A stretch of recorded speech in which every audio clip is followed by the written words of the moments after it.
Welcome back, I'm Rob Lang and this is my co-op exploration game Clomper. You join me today in the pit, and that is because I've finished the pick up and drop feature. Below the Clomper we can see we have two items. We have this quest item here and we have some scrap. Let's deal with the quest item first by picking it up with the claw. So we drop the claw down so that we can't really see what's going on. We'll let the claw close, and we have a new dial here to show us the position of the claw. So let's bring the claw back up, and you can see the needle is slowly raising as the claw comes back up. But we now want to bring this inside so we can clomp across the wasteland nice and safely. So let's bring it up, but of course it won't have moved to the lift yet because the lift is still up. So let's move the lift down over here, and the new lift door will close over the top.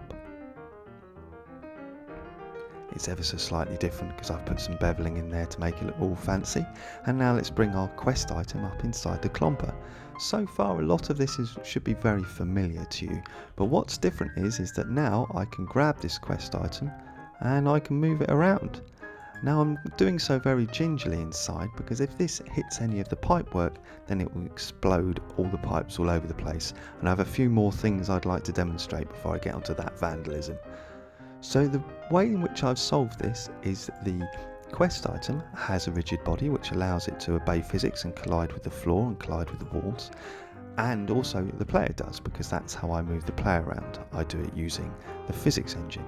So to get these two things to stick together I need to use a spring. So a spring is created and then destroyed that connects these two objects together.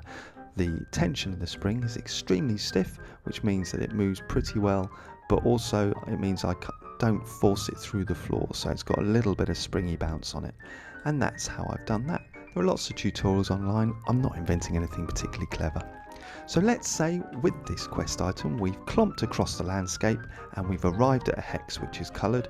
That's the bit that's left to do. We're going to drop the lift down.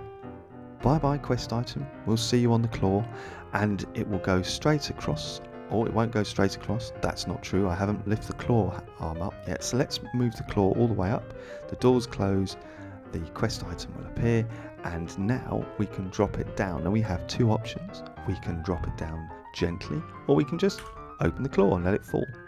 There we go. So that is the pick up and drop quest system.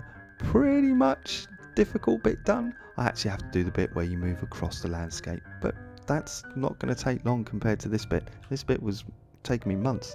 For those of you who've been following, you'll certainly know that. Okay, so let's now look at the scrap. Get it roughly in the middle, maybe just a little bit back, only because I'm a perfectionist. I think that would have been alright. Let's bring it down, let's close the claw. You'll be able to see it lifting up this time. Oh, that's right on the edge. Oh, but it's fine, it's grabbed it. There we go.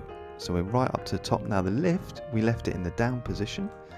So let's pull that all the way to the top. The doors close, it disappears, reopens, and now we can bring the lift up with our scrap. Now the scrap looks the same as I said before, but it's a little bit different now. It's actually lots of separate pieces. When it comes to this point, it'll be different pieces.